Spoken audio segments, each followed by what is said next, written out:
আশা করি তোমরা সবাই ভালো আছো, সুস্থ আছো, তোমাদের সব কিছু মঙ্গল মতো চলছে, পড়াশোনাও ঠিক মতো চলছে। নিশ্চয়ই ইংরেজি আগের থেকে অনেকটা সহজও হয়ে এসছে তোমাদের কাছে। আজকে আবার কয়েকটা অন্যদিনের মতো কয়েকটা সেন্টেন্স তোমাদের এর ইংরেজি করাটা দেখাবো। একটু ভালো করে খেয়াল করো, এই যে সেন্টেন্সগুলো আমি লিখেছি এইগুলো মূলত অ্যাডজেক্টিভগুলো কীভাবে ব্যবহার করি আমরা সেইটা দেখাবার জন্যই এই সেন্টেন্সগুলো করেছি। শুধু সেন্টেন্সগুলোকে এমনভাবে বসিয়েছি আমি যাতে একটু ইন্টারেস্টিং হয়। আবহাওয়া বেশ উত্তপ্ত। সেখানে কী হবে দেখো, এখানে আমরা গেট গেট শব্দটা প্রায়শই ব্যবহার করি। গেট মানে পাওয়া, কিন্তু কোনো কিছু একটা নির্দিষ্ট অবস্থায় পরিণত হয়েছে সেরকম ক্ষেত্রে গেটটাকে আমরা পজিটিভ ভার্ব হিসাবে ব্যবহার করে থেকে থাকি। যেমন গেট ব্যবহার করা হয়, হ্যাভ ব্যবহার করা হয়, এগুলো ব্যবহার করা হয়। তাহলে আবহাওয়া বেশ উত্তপ্ত। আবহাওয়া ইংরেজি কী? আবহাওয়া হচ্ছে ওয়েদার, বেশ উত্তপ্ত। এখানে ভার্ব কোনটা? ভার্ব এখানে দেখা যাচ্ছে না, কিন্তু আমাদের সেন্টেন্সগুলো ভার্ব ছাড়া হবে না। ইট প্রেজেন্ট ইনডেফিনাইট টেন্স, একটা অবস্থা বোঝানো হচ্ছে। অবস্থা বোঝালে আমরা ইনডেফিনাইট টেন্স করি। বর্তমানে হলো প্রেজেন্ট ইনডেফিনাইট টেন্স, আর অতীতে হলে পাস্ট ইনডেফিনাইট টেন্স। তাহলে আবহাওয়া বেশ উত্তপ্ত। আবহাওয়া বলতে ওয়েদার।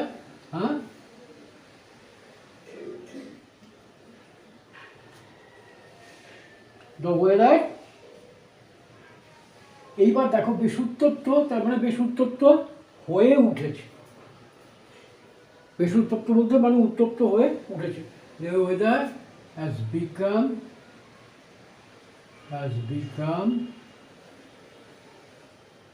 warmer.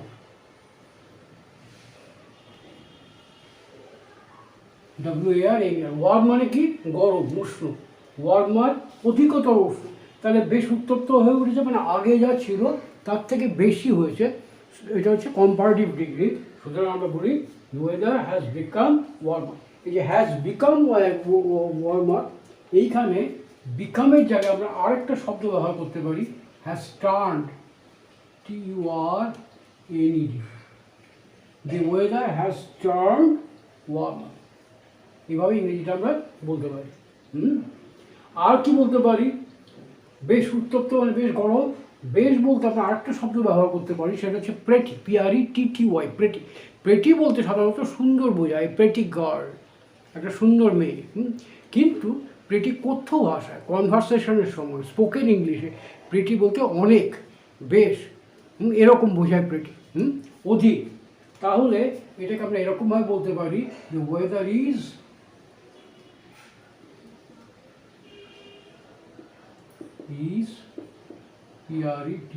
প্রেটি। তখন ওয়ার্ম বলবো না, তখন বলবো হট, উত্তপ্ত। ওয়েদার ইজ প্রেটি হট, বোঝা গেল? তারপর দেখো, গাছের পাতা সব শুকিয়ে গেছে। শুকিয়ে গেছে, শুকানো ইংরেজি ড্রাই, কিন্তু আমরা যদি বলি যে গাছের পাতা সব শুকিয়ে গেছে, all the leaves has dried, কথাটা ঠিক হবে। এখানে শুকিয়ে গেছে মানে কি? শুষ্ক হয়ে, কুঞ্চিত হয়ে গেছে। সেই ইংরেজিটা হয় উইদার, WHETHER, উইদার। তাহলে গাছের সব পাতা শুকিয়ে গেছে। এখানে আমরা বলতে পারি গাছের সব পাতা, অল দ্য লিভস, LEAVES, এটা হচ্ছে সাবজেক্ট। কারণ অল দ্য লিভস কিসের? Of trees, all the leaves of trees, এটা হচ্ছে সাবজেক্ট। শুকিয়ে গেছে, has got,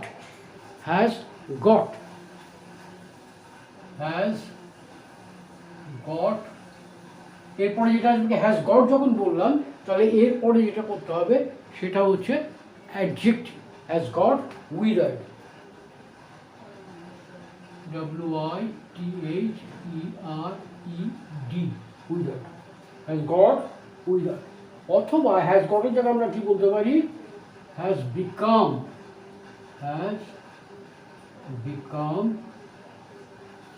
withered. So all the leaves of trees has got withered, although all the leaves of the trees has become withered. এটাকে আমরা অন্যরকমভাবে বলতে পারি, স্টেজ দিয়ে বলতে পারি কি বলতে পারি, একটু কবিতা ছন্দ হিসাবে এরকমভাবে বলা যায়, কীভাবে বলা যায়,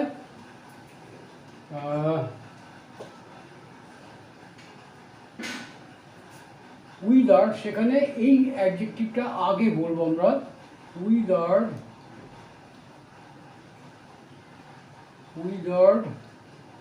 are the leaves of the trees. Withered are the leaves of the trees. এইভাবে আমরা বলতে পারি প্রথম ইংরেজির সময়, বা এই কথার উপর জোর দেওয়ার জন্য উইদার কথাটা আমরা আগে নিয়ে চলে আসতে পারি। তো দুরকম বলা যায়, or the leaves of the trees has got withered, অথবা withered are the leaves of the trees, একটা হতে পারে। ক্রমশই অন্ধকার হয়ে আসছে, ক্রমশই ইংরেজি আমরা জানি গ্র্যাজুয়াল,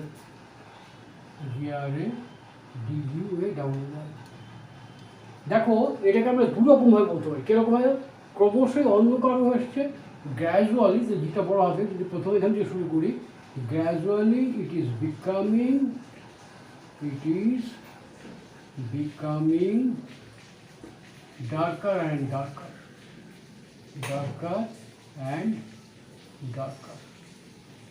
এই একটা ইংরেজি বলতে পারি। আর একটা কি বলতে পারি, এখানে দেখো আমরা জানি গ্রো মানে উৎপন্ন হওয়া, তৈরি হওয়া, তাহলে ক্রমশ অন্ধকারটা আস্তে আস্তে আরও বেশি করে তৈরি হচ্ছে, মানে আরও অন্ধকার হচ্ছে। It is growing darker and darker, it is growing darker and darker, growing darker and darker, এটা darker, নাকি বানান ভুল করলাম কি জানি, বানানটা ভুল হতে পারে হয়তো। It is growing darker and darker, ঠিক আছে। একটা ধূলি ঝড় হতে পারে। দেখো আমরা অনেক সময় ইন্ট্রোডাক্টরি দেয়ার বা ইট এটাকে ব্যবহার করি, কোথাও কিছু হচ্ছে, কোথাও কিছু ঘটেছে, কোথাও কিছু আছে, এরকম বোঝাতে গেলে আমরা দেয়ার দিয়ে শুরু করি। তাহলে হতে পারে, মে বি হতে পারে, কি হতে পারে, একটা ধূলি ঝড়, অর্থাৎ ডাস্ট স্টর্ম। তাহলে একটা ধূলি ঝড় হতে পারে, এটা ইন্ট্রোডাক্টরি দেয়ার দিয়ে আমরা শুরু করবো। There may B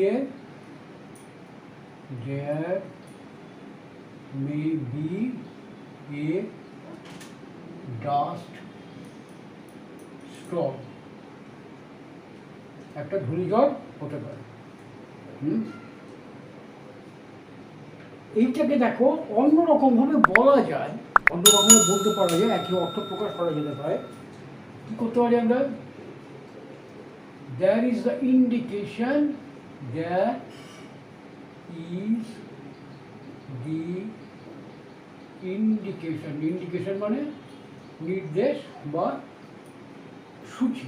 There is the indication of a dust storm. আকাশ চারদিকে মেঘাচ্ছন্ন হয়ে গেছে, আস্তে আস্তে কালো হয়ে আসছে, থমথমে একটা ভাব, আবহাওয়াটা গরম, এরকম অবস্থাতে কী হয়, সাধারণত ঘূর্ণিঝড় ওঠে বা ঝড় ওঠে। তাহলে there is the indication of a dust storm. আবার দেখো এগিয়ে আসা, আসন্ন, এর আগের দিন আমরা আসন্ন ইংরেজি বলেছিলাম এনসিউইং, এই ইংরেজিটা আমরা বলেছিলাম আসন্ন,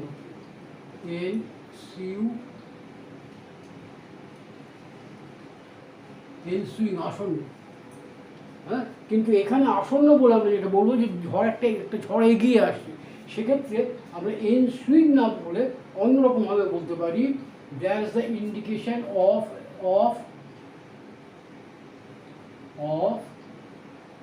an approaching, APPROACHING, approaching dust storm. There is the indication of a, there is the indication of an approaching dust storm. There is না বলে আমরা বলতে পারি, যদি বলি যে ক্রমশ অন্ধকার হয়ে আসছে, আকাশটা গরম, থমথমে ভাব, এটা ঝড়ের পূর্ব লক্ষণ, এটা ঝড়ের পূর্ব লক্ষণ। এরকম যদি বলি তাহলে দেয়ার ইজ না বলে আমরা বললো it is the indication of an approaching dust storm. বোঝা গেল? তারপরে দেখো, রাখালরা গরু নিয়ে ঘরে ফিরেছি। ফিরে এসে এছো থাকলে আমরা কী করি? পারফেক্ট টেন্স করি। তাহলে রাখালরা the cowboys have come back, এই ইংরেজিটা হওয়া উচিত, কিন্তু সেরকমভাবে না বলে আমরা যেটা করতে পারি, তারা ফিরে এসছে। মানে কী বলবো এটাকে, এটাকে বাংলায় কি বলে, রাখালরা বাড়িতে উপস্থিত, এরকম, সেটা এরকমভাবে করা যেতে পারে, the cowboys are back to home.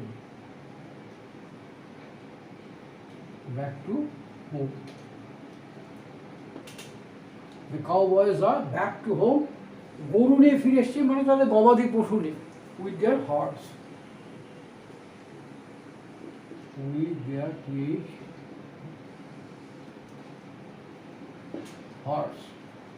Horse মানে পশুর দল। The cowboys are back to home with their horse, কিন্তু বলার সময় অনেক সময় একটুটাকে আমরা বলি না, cowboys are back home with their horse। এইভাবে আমরা ইংরেজিটা করতে পারি। তাহলে আমরা কোনটা করলাম না, যেটা করলাম না সেটা হচ্ছে the cowboys have come back, এই ইংরেজিটা আমরা করলাম না বা ব্যবহার করলাম না। ঠিক আছে? ওদের একজন বাসি খাবার খেয়ে অসুস্থ হয়ে পড়েছে। হ্যাজ বিকাম সিক, অসুস্থ হয়ে পড়েছে। সিক মানে অসুস্থ, কিন্তু এখানেও আমরা দেখো সেরকমভাবে আমরা করব না। কী বলবো? তাদের একজন, ওয়ান অফ দেম, বাসি খাবার খেয়ে অসুস্থ হয়ে পড়েছে, তবে তাদের একজন বাসি খাবার খেলো এবং অসুস্থ হয়ে গেল, এরকমভাবে আমি ইংরেজিটা করব। তাহলে ওয়ান অফ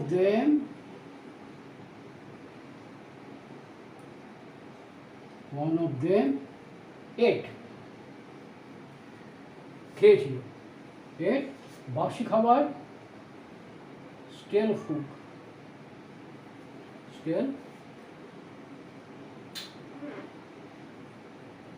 এবং অসুস্থ হয়েছে। দেখো, তোমাদের আগেও আমি বলেছি যে আমাদের ইংরেজি কতগুলো ব্যাপার আছে, আমরা সাধারণত যখন অনুবাদ করি তখন শব্দ ধরে তার প্রতি শব্দ বসিয়ে আমরা ইংরেজি অনেক সময়ই করি না, শুধু ভাবটা প্রকাশ করতে চাই। যে ভাবটা প্রকাশ করলে পরে অনেক বেশি তোমার হৃদয়গ্রাহ্য হবে, সেইভাবেই আমরা ব্যবহার করে থেকে থাকি। সেই জন্য একজন বাসি খাবার খেয়ে অসুস্থ হয়ে পড়েছে, এটাকে যদি এইভাবে আমরা করতাম তাহলে ইংরেজিটা হলো, এইটাকে যদি এই শব্দ অনুযায়ী করতাম তাহলে ইংরেজিটা এরকম হতো, one of them has become sick.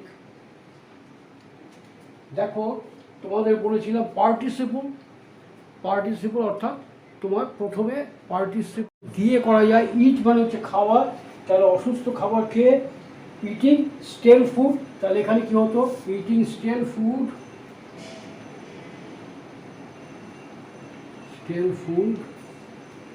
ওটা তখন ছোট হাতের হতো, one of them has become sick, এই হতো ইংরেজিটা এরকমভাবে হচ্ছে। কিন্তু আমরা এরকমভাবে ইংরেজি সাধারণত বলি না, আমরা বলবো কীরকম, one of them ate stale food and got sick.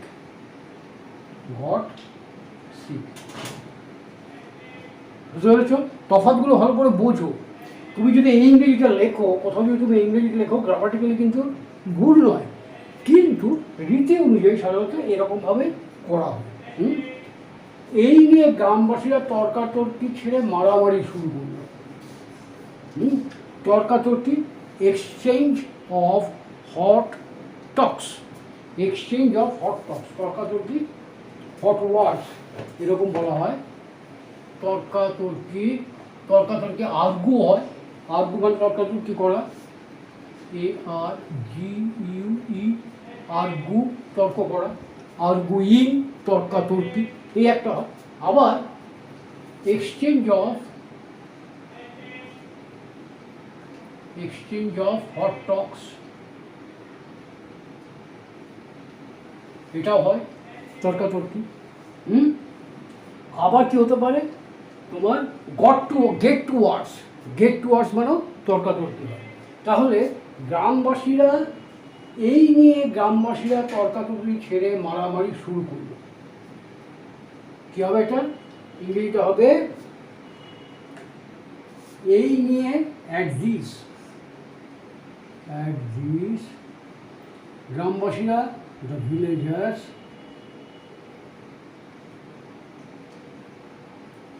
Goat to words, গেটের past tense got to words. দেখো তর্কাতর্কি ছেড়ে, লিভিং, ছেড়ে ইংরেজিতে লিভিং, কিন্তু এখানে তা নয়। মানে তর্কাতর্কি ছেড়ে মারামারি শুরু করলো, মানে প্রথমে তর্কাতর্কি করলো তারপর মারামারি করেছিল। এইখানে ছেড়ে ইংরেজিটা আমরা করবো, সেটা হচ্ছে দেন। তাহলে the villagers got to wars and then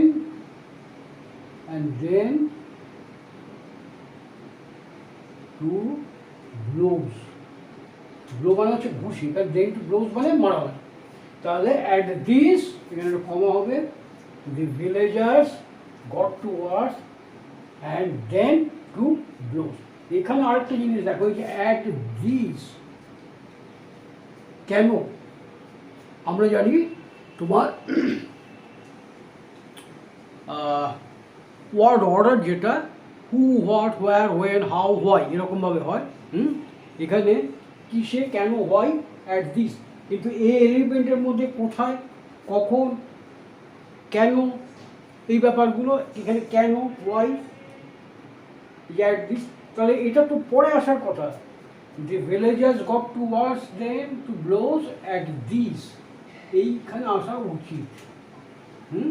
কিন্তু কখনো কখনো বাক্যে জোর দেওয়ার জন্য এই এলিমেন্টগুলো আমরা বাক্যের প্রথমে নিয়ে আসি।